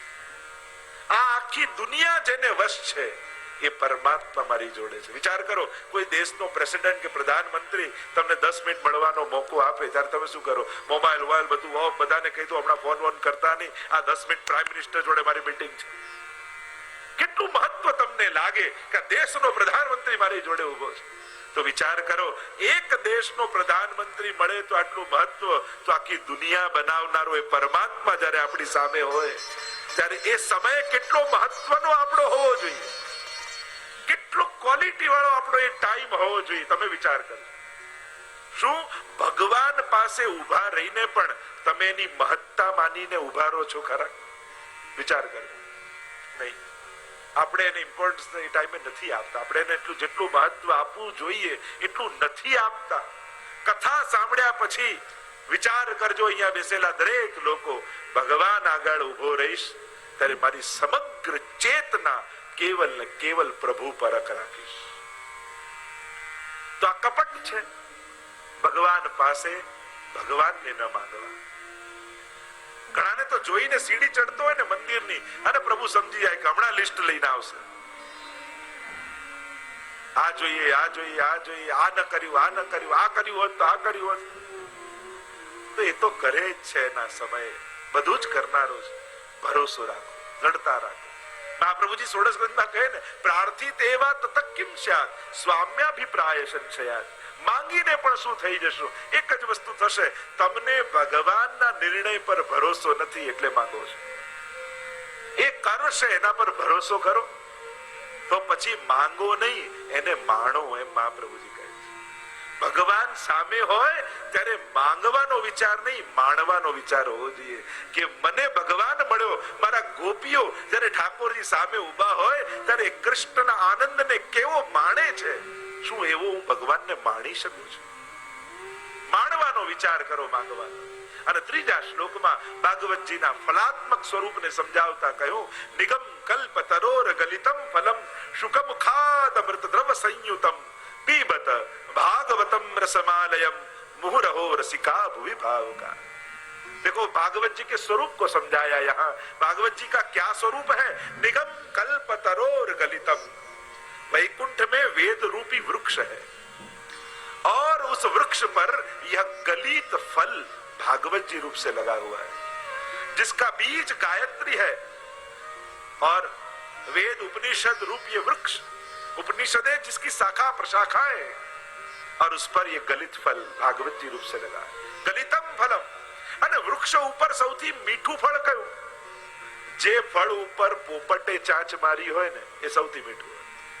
તો કે આ મીઠું ફળ છે કે હા, આના ઉપર પણ શુકમુખાદ અમૃત દ્રવ સંયુતમ, શુકદેવજી રૂપ શુકે ચાંચ લગાવી છે આના પર. અને એટલે ગલિત. અને કેવું ગલિત? નથી આમાં છાલ કે નથી આમાં ઠળીઓ. આ તો રસયુક્ત છે. એટલા માટે ખાવાનું ન કહ્યું, પીબત, અને પીઓ. क्योंकि न इसमें गुठली है न छिलके है, ये तो रसमय है. क्योंकि परमात्मा का स्वरूप वेद में कहा गया, रसो वही सह, वह रसरूप परमात्मा है. तो भागवत जी के परमात्मा भी रसरूप है. વેદમાં બંનેની ચર્ચા છે. એક જ્ઞાનરૂપ પરમાત્માની પણ ચર્ચા છે. સત્યમ જ્ઞાન અનંતમ બ્રહ્મ, અને જ્ઞાનરૂપ પરમાત્માને પામવાનો એક પ્રકાર વેદમાં બતાવ્યો, અને બીજો એક પ્રકાર રસો વહી સહ પરમાત્મા, એને પામવાનો પ્રકાર. તો આ રસરૂપ પરમાત્માની અંદર છે. ગલિત ફળ છે, તોડેલું ફળ, તૂટેલું ફળ. આ તો ગલિત ફળ. એક કર્મકાંડ વેદનો, બીજો જ્ઞાનકાંડ, પણ આ તો ગલિત રસમય. એટલે જ આજ્ઞાર્થ વાપર્યો, પીબત, ઇસકો પીઓ. રસમાલયમ, આ તો રસનો આલય છે. આમાં સમસ્ત રસો બિરાજમાન છે. અને એટલા માટે પ્રભુ રસો વૈસહ છે, એટલે નવે નવ રસો પરમાત્માની અંદર બિરાજમાન છે એમ બતાવ્યું. સુવંતીમાં મહાપ્રભુજી પણ સમજાવે છે કે જ્યારે પરમાત્મા પ્રભુ મથુરામાં પ્રવેશ કરે છે રંગમંડપમાં, એ ધનુર યજ્ઞમાં કંસે જ્યારે રાખ્યો છે અને મથુરા નગરીના સમસ્ત મથુરા વાસીઓ બિરાજમાન છે, અને પ્રભુ જ્યારે પ્રવેશ કરે છે ત્યારે જેનો જેવો ભાવ એવા નવે નવ રસોનો પરમાત્માએ મથુરા વાસીઓને અનુભવ કરાવ્યો છે. મલ્લા નામ સને નૃણામ વરો શ્રીનામ સ્વરો મૂર્તિમાન, ગોપા નામ સ્વજનો સતામ, ક્ષિતિભુજામ શાસ્તા સપિત્રો શિશુ. જેનો જેવો ભાવ પરમાત્મા એવા દેખાયા. નવે નવ રસો પરમાત્મામાં છે, અને નવે નવ રસો જીવને આકર્ષણ રૂપ છે. તો કોઈ એમ પ્રશ્ન કરે કે ચલો નવરસમાં તો ભયાનક રસ પણ આવે છે, તો ભયાનક રસ પણ જીવને પ્રિય છે? હા, ડરવું પણ તમને ગમે છે? બતાવો. ટિકિટ ખર્ચીને હોરર મૂવી જોવા નથી જતા તમે? ખબર જ છે કે ડરવાનું છે, છતાંય પૈસા ખર્ચીને જાઓ. જો ભયાનક રસ ન હોત તો તમે ન જાત. એમાંય રસ છે, થાકવામાં રસ આવે છે. ટ્રેકિંગ કરવા જાઓ છો, ખબર છે કે કેટલી તકલીફ પડવાની છે, મજા આવે છે, બહુ મજા આવી ગયો ટ્રેકિંગ કરવાની. સીડી હતી છતાંય ટ્રેકિંગ કરીને ગયા. તો જ્યાં રસ છે ત્યાં આકર્ષણ છે. અને આ જગતના રસનું મૂળ પરમાત્મા છે. એટલે કે જે પરમાત્મા પાસે જાય છે એ સમસ્ત રસોનો આનંદ માણે છે. અને આમ પીબત રસમાલયમ મુહુરહો રસિકા ભુવિ ભાવુકા, આને વારંવાર પીઓ એમ કહ્યું. વારંવાર પીઓ. આ કર્ણેન્દ્રિયો અલૌકિક ન બની જાય ત્યાં સુધી પીઓ, પરમાત્મા આત્મસાત ન થઈ જાય ત્યાં સુધી પીઓ. વારંવાર પીઓ. રસમાલય મુહુરહો રસિકા ભુવિ ભાવુકા એમ કહી મંગલાચરણને વિરામ કર્યો. લઈ ગયા નૈમિષારણ્યમાં. 1000 વર્ષ સુધી ચાલે એવો યજ્ઞ આદરીને 88,000 ઋષિઓ સાથે સૌનકજી યજ્ઞ કરવા માટે બેઠા છે. બ્રહ્માજીએ સ્થાન બતાવ્યું, નૈમિષારણ્યમાં આવ્યા છે. સુતજીને બોલાવ્યા, બિરાજમાન કર્યા ઉપર ગાદી પર અને સુંદર પ્રશ્નો કર્યા છે. મહાપુરુષો મળે તો કેવી જિજ્ઞાસાઓ પ્રગટાવી. પ્રશ્ન કરતા કહ્યું, આપે તો સમસ્ત શાસ્ત્રોના અધ્યયનો આપે કર્યા છે, તો કૃપા કરીને અમને બતાવો કે સમસ્ત શાસ્ત્રો અનુસાર મનુષ્યનું પરમ કલ્યાણ શેમાં છે. આ પહેલો પ્રશ્ન કર્યો. કુલ 6 પ્રશ્નો કર્યા સૌનકાદી ઋષિઓએ. પહેલો પ્રશ્ન કર્યો કે મનુષ્યનું પરમ કલ્યાણ શેમાં. કારણ કે માણસની તકલીફ એ છે, એને સુખ દેખાય છે, સુખ સમજાય છે, પણ કલ્યાણ શેમાં છે એ દેખાતું નથી અને સમજાતું નથી. અને કદાચ કોઈ બતાવે તો એ ગમતું નથી. આ માણસની તકલીફ. હિત એનું શેમાં એને ખબર નથી. ભગવાન સુખના દાતા નથી, ભગવાન કલ્યાણના દાતા છે. તમે માંગશો તમારું સુખ, ભગવાન આપશે એની ગેરંટી નહીં, પણ જેમાં તમારું કલ્યાણ હશે એ ચોક્કસ આપશે. પ્રભુને તમારું હિત કરવામાં રસ છે, તમને મજા કરાવવામાં રસ નથી. કારણ કે ડાયાબિટીસ હોય એને ગળ્યું ખાવામાં બહુ મજા આવે, પણ આપણે જાણીએ કે આને ન અપાય. જેમ રસોડામાં કોઈ દીકરો ઉભો હોય ને મા પાસે એને ડાયાબિટીસ હોય ને માંગે તો મા ના આપે, પણ રેસ્ટોરન્ટમાં ગયો હોય અને વેટર પાસે રસગુલ્લા મંગાવે, એક ડીશ, બીજી ડીશ, ત્રીજી ડીશ, વેટર આવીને કહેવાનું કે ના સાહેબ હવે નહીં ખાવા દો, તમને ડાયાબિટીસ છે ને આટલું ગળ્યું ખાઓ. એ તો કે ખાવ ને મારું વેચાવું જોઈએ. એને ક્યાં તમારા કલ્યાણ કરવામાં, એને તો તમને મજા આવવી જોઈએ, સુખ આપવામાં રસ છે. પણ એ બા પાસે ઉભો હોય ત્યારે રસોડામાં બા ભલે દીકરો નારાજ થાય પણ બા ન ખાવા દે, કારણ કે બાને દીકરાના કલ્યાણમાં રસ છે. એમ જ આપણો જે પરમાત્મા છે એ હોટલ વાળો નથી, એ તમારી માં જેવો છે, એને તમારું કલ્યાણ કરવામાં રસ છે, તમને મજા કરાવવામાં રસ નથી. તો મનુષ્યનું પરમ કલ્યાણ શેમાં? બીજો પ્રશ્ન કર્યો છે કે આ સર્વ શાસ્ત્રોના સાર અમને સંભળાવો, જેથી અમારું અંતઃકરણ પવિત્ર થઈ જાય, हमारा अंतःकरण विशुद्ध बन जाए. ऐसे शास्त्रों के सार आप हमको सुनाइए. કારણ કે શાસ્ત્રો સાંભળવાથી અંતઃકરણ વિશુદ્ધ બને. ત્રીજું કહ્યું કે પરમાત્મા વિવિધ અવતારો લઈને ભૂતલ પર આવે છે, એ અવતારો વિશે અમને કહો. કારણ કે અમે અનેક કથાઓ શાસ્ત્રોમાં સાંભળી છે, ઘણા મહાત્માઓના મુખે સાંભળી છે કે આવા અવતારો લઈને ભગવાન આવે, એ અવતારો વિશે અમને કહો. ચોથો પ્રશ્ન કરતા કહ્યું કે પરમાત્મા શ્રી કૃષ્ણ જે મંગલ કાર્ય કરવા માટે ભૂતલ પર પધાર્યા, એનો હેતુ, એનું પ્રયોજન શું હતું? કેમ ભગવાનને પોતાને આવવું પડ્યું? પાંચમો પ્રશ્ન કર્યો કે પરમાત્મા વિવિધ લીલાઓ કરે છે, ભૂતલ પર આવે છે અને અનેકવિધ લીલાઓ પરમાત્મા કરે છે. જીવ કરે એ ક્રીડા, ભગવાન કરે એ લીલા. ઘણા લોકો એમ કહેતા હોય કે ભગવાનને પણ કર્મ ભોગવવા પડ્યા અને તીર ખાવું પડ્યું ને કર્મ તો કોઈને છોડતું નથી.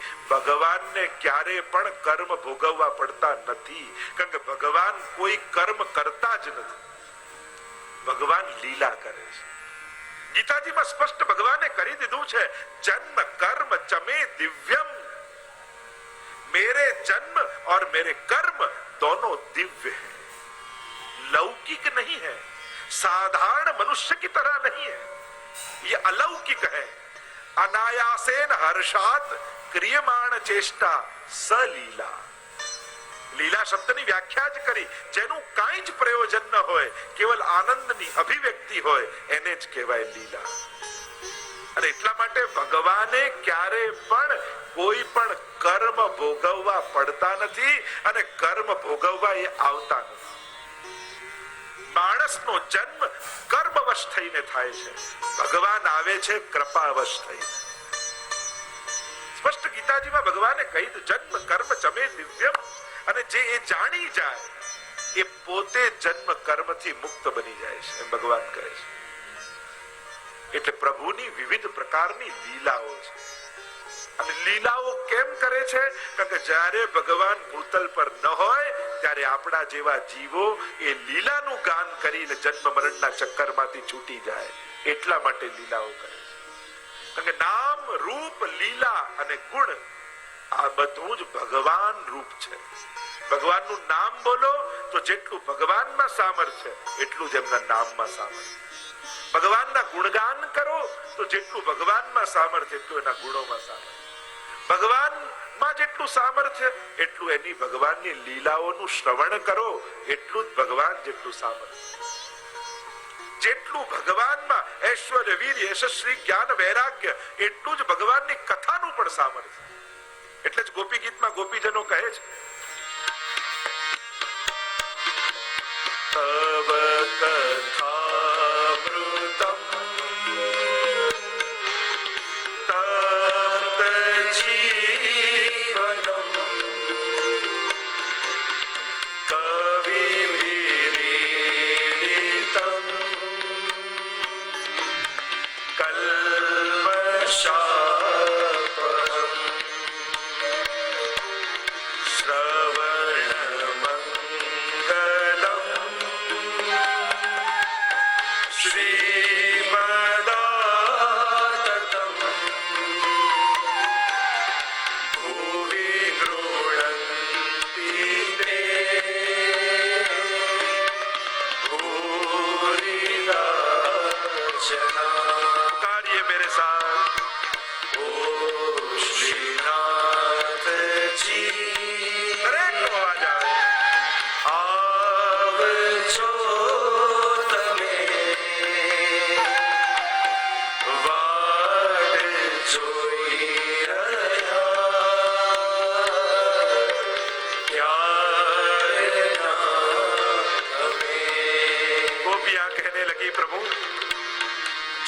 सामर्थ्य है वही आपकी कथा में. तव कथामृतम तप्त जीवनम कविभिर्णितम कल्मषापहम श्रवण मंगलम श्रीमदाततम भूमि गुणंति ते भूरिदा जना. મહાપ્રભુજી સુબોધનીમાં સમજાવે, જે 6 ગુણ પરમાત્મામાં, એ જ 6 ગુણ ભગવાનની કથામાં. અને એટલા માટે અહીંયા શૌનકાદી ઋષિઓ પ્રશ્ન કરે છે, ગુરુદેવ ભગવાનની લીલાઓ વિશે અમને કહો. એવી સુંદર સુંદર પ્રભુ લીલાઓ કરે છે. ગમે તેવો જીવ કેમ ન હોય, ગમે તે અવસ્થાનો કેમ ન હોય, આ કૃષ્ણ ચરિત્ર એવું છે ને, બાળકને ગમે, યુવાનને ગમે ને વૃદ્ધને ગમે, એ બ્રહ્મચારીને ગમે, ગ્રસ્તને ગમે, વાનપ્રસ્થને ગમે ને સંન્યાસીને ગમે, એ વેપારીને ગમે, એ ગ્રસ્તને ગમે, એ ભક્તને ગમે, દરેકનું મન હરણ કરનારું પરમાત્માનું આ સુંદર કૃષ્ણ ચરિત્ર છે. એવા ભગવાનની આ લીલાઓ છે. એ લીલાઓ વિશે અમને કહો. અને છઠ્ઠો પ્રશ્ન કર્યો, ભગવાન જ્યારે આ ભૂતલ પર હોય, બે પ્રકારના ટાઈમ પીરિયડ આપણે ત્યાં કયા શાસ્ત્રોમાં, એક અવતાર કાલ અને બીજો અનવતાર કાલ. એટલે કે ભગવાન નો જ્યારે અવતાર કાલ ચાલતો, અવતાર કાલ એટલે જે સમયે આ ભૂતલ પર ભગવાન પોતે હોય પ્રગટ સ્વરૂપે, ત્યારે ધર્મ ભગવાનની શરણમાં રહેતો હોય છે.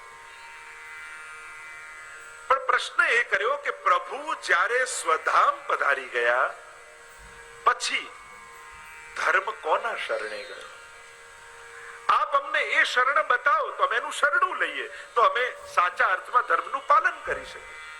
એવી કથા પણ આવે છે ને ભાગવતજી આદિમાં, કે જ્યારે પ્રભુ સ્વધામ પધારી રહ્યા હતા અને ઉદ્ધવજી સામે ઊભા છે, બે હાથ જોડીને વિનંતી કરે છે, આંખો આંસુઓથી ભરાયેલી છે, હૃદય ગદગદિત થયું છે અને રૂંધાયેલા કંઠે ઉદ્ધવજી કહે કે પ્રભુ આપ આ ભૂતલનો ત્યાગ કરી દેશો ત્યારે અમે આપનો અનુભવ કેમ કરીશું? કૃષ્ણ વગર અમે કેમ જીવીશું? અને ત્યારે એમ કહેવાય છે કે એ સમયે ભગવાને કહ્યું કે હું મારું સમગ્ર તેજ આ ભાગવતજીમાં પધરાવીને જાઉં છું અને હું પ્રગટ ન હોઉં ત્યારે ભાગવતજીનો આશ્રય કરશો તો તમને સાક્ષાત મારો અનુભવ થશે. અને અનવતાર કાલમાં સ્વયં ભગવાન આ ભાગવતજીમાં વિદ્યમાન છે. અને એટલા માટે જ્યારે પણ પ્રભુનો અહેસાસ કરવો હોય ત્યારે ભાગવતજીનો આશ્રય કરજો.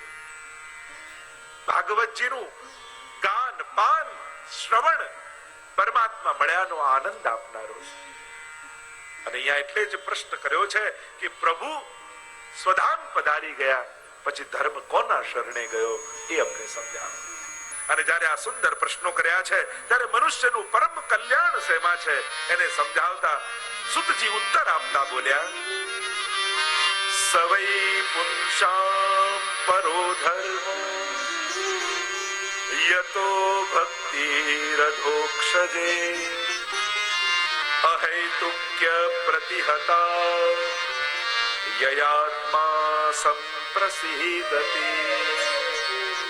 મનુષ્યનું પરમ કલ્યાણ શેમાં છે એને સમજાવતા સુતજીએ કહ્યું કે મનુષ્યનું પરમ કલ્યાણ કેવલ ને કેવલ પરમાત્માની વિશુદ્ધ ભક્તિમાં છે. અહેતુકી અપ્રતિહતા બે વિશેષણ આપ્યા. એક હેતુ રહિત થઈને ભક્તિ કરવી અને બીજું અખંડ ભક્તિ કરવી. तैल धारावत. नारद जी के भक्ति सूत्र के शब्दों में कहूं तो भक्ति कैसी होनी चाहिए तो कि तैल धारावत, तेल की धारा की तरह. और नारद जी ने भक्ति सूत्र में बताया भक्ति का स्वभाव कैसा है तो कि प्रतिक्षण वर्धमानम. भक्ति ની વ્યાખ્યા ત્રણ આચાર્યોએ આપી છે. એક સાંડિલ્ય મુનિ, બીજા નારદજી અને ત્રીજા વ્યાસજી. સાંડિલ્ય મુનિએ ભક્તિની વ્યાખ્યા કરતા કહ્યું, સા પરાનુરક્તિ ઈશ્વરે. ઈશ્વરમાં પરમ અનુરક્તિ એ ભક્તિ છે. નારદજીએ નારદ ભક્તિ સૂત્રો લખ્યા છે, અદ્ભુત ભક્તિ સૂત્રો છે, વાંચવા જેવા છે. અને એમાં ભક્તિની વ્યાખ્યા કરતા કહ્યું, સાતુ અસ્મિન પરમ પ્રેમ રૂપા અમૃત સ્વરૂપા ચ ય લબ્ધ્વાપમાન સિદ્ધો ભવતિ અમૃતો ભવતિ તૃપ્તો ભવતિ. સાતુ અસ્મિન પરમ પ્રેમ રૂપા, પરમ પ્રેમ રૂપા છે. અને ય લબ્ધ્વાપમાન જેને પામી જાય એ ભક્તિને પામી જાય એ ય લબ્ધ્વાપમાન સિદ્ધો ભવતિ અમૃતો ભવતિ તૃપ્તો ભવતિ, એ પરમ તૃપ્તિને પામી જાય. અને ત્રીજી વ્યાખ્યા વ્યાસજી આપી જે મહાપ્રભુજી સ્વીકૃત કરી, મહાત્મ જ્ઞાન પૂર્વસ્તુ સુદૃઢ સર્વતોધિક સ્નેહ ઇતિ ભક્તિ. અને આ ભક્તિ દ્વારા જ મનુષ્યનું પરમ કલ્યાણ સંભવ છે. બાકી આ સમય કલયુગમાં અન્ય કોઈ સાધને મનુષ્યનું કલ્યાણ નહીં થાય. પુણ્ય થઈ શકશે, પુણ્યોથી સુખ આવશે, પણ સુખને સાચવતા ન આવડ્યું ને તો એ જ સુખો પતનનું કારણ થઈ જશે. સુખ આવી જ ગયું એટલે પોતાની જાતને સફળ ન માનતા. સફળ ત્યારે થાય જ્યારે સુખને તમે ભક્તિમાં અને પ્રભુને સુખ આપવામાં એ સુખનો ઉપયોગ કરી શકો ત્યારે માનજો કે સાચા અર્થમાં હવે સુખી થયા. તમારું સુખ અન્યના સુખનું કારણ બન્યું કે નહીં એને ચેક કરતા રહે. અને સૌથી મોટી વાત જે મહાપ્રભુજી કહે છે કે તમારું સુખ પ્રભુની પ્રસન્નતાનું કારણ બનાવી શક્યા કે નહીં, ત્યારે જ વૈષ્ણવી જીવનની સફળતા છે. કારણ કે આખી દુનિયા ભગવાન પાસે સુખ લેવા જાય પણ ભગવાનને એમ થાય કે હું સુખ લેવા ક્યાં જઉં, તો એ મહાપ્રભુજીના સેવકોના ઘરે આવીને બિરાજી જાય છે કે આ વૈષ્ણવ મારા સુખનો વિચાર કરશે. તો આ દુનિયામાં આખી દુનિયા સુખ ભગવાન પાસે માંગવા જાય છે પણ કેવલ મહાપ્રભુજીનો સેવક એક એવો છે કે ભગવાનને સુખ મેળવવું હોય ત્યારે એના આંગણે આવીને ઉભા રહી જાય. આ ગોપીઓના આંગણે આવીને પરમાત્મા ઉભો રહે છે. ગોપીઓ પ્રભુના સુખનો વિચાર કરે છે. તો આમ જ્યારે પરમ કલ્યાણની વાત કરી અને આગળ અનેક પ્રકારના પ્રશ્નોની વાત કરી, ત્રીજો ઉત્તર કહ્યો કે આ ભગવાન વિવિધ અવતારો લઈને ભૂતલ પર આવે છે, એ અવતારો વિશે અમને જણાવો. અવતાર શબ્દને સમજાવતા કહ્યું અવતરું, ઉપરથી નીચે આવવું એ અવતાર. ત્રણ શબ્દને સમજજો, ભગવાન, અવતાર અને દેવતા. ઘણા લોકો કે હિન્દુ ધર્મમાં આટલા બધા 33 કરોડ ભગવાન, ભગવાનની દેવતાઓ છે. દેવતા, અવતાર અને ભગવાન ત્રણેયમાં ફરક છે. એટલે આટલા બધા ભગવાન છે જ નહીં. હિન્દુ ધર્મમાં કહ્યું એકમ સદ વિપ્રા બહુધા વદંતી, એક જ પરબ્રહ્મ છે. એ પોતે અવતાર રૂપે અને પોતે જુદા જુદા દેવતાઓ રૂપે, અંશ, કલા, આવેશ આદિ રૂપે પ્રગટ થાય છે. પોતે દેવતાઓને પ્રગટ કરે છે અને પોતે જ અવતારો રૂપે આવે છે. પણ ભક્તિ કોની થાય, પૂજા કોની થાય, આરાધના કોની થાય, સન્માન તો બધાનું કરવા, આદર તો દરેકને અપાય, પણ આ ત્રણેયની કેટેગરીમાં ફરક છે. દેવતાઓ ભગવાનને જુદા જુદા કાર્ય કરવા માટે પ્રગટ કર્યા છે. અવતાર ભગવાન કોઈ ને કોઈ ભક્તોના કાર્ય કરવા યા ભૂતળનો ઉદ્ધાર કરવા માટે ભગવાન અંશ, કલા, આવેશ આદિ 6 પ્રકારના ભગવાનના અવતાર શાસ્ત્રોએ બતાવ્યા. અંશાંશ અવતાર, અંશાવતાર, આવેશ અવતાર, કલા અવતાર, પૂર્ણ અવતાર અને પરિપૂર્ણ અવતાર. આવા 6 પ્રકારના ભગવદ અવતાર છે. પણ ભાગવતજીએ કહ્યું એ તે ચાંસ કલાપુંસ કૃષ્ણસ્તુ ભગવાન સ્વયં. અને ત્રીજો છે પરમાત્મા, જે આ બધા અવતારો લઈને આવે અને એ છે શ્રી કૃષ્ણ. આમ 3 ભેદ જો સમજી લઈએ તો આખું હિન્દુ ધર્મનું સ્ટ્રક્ચર સમજાઈ જાય.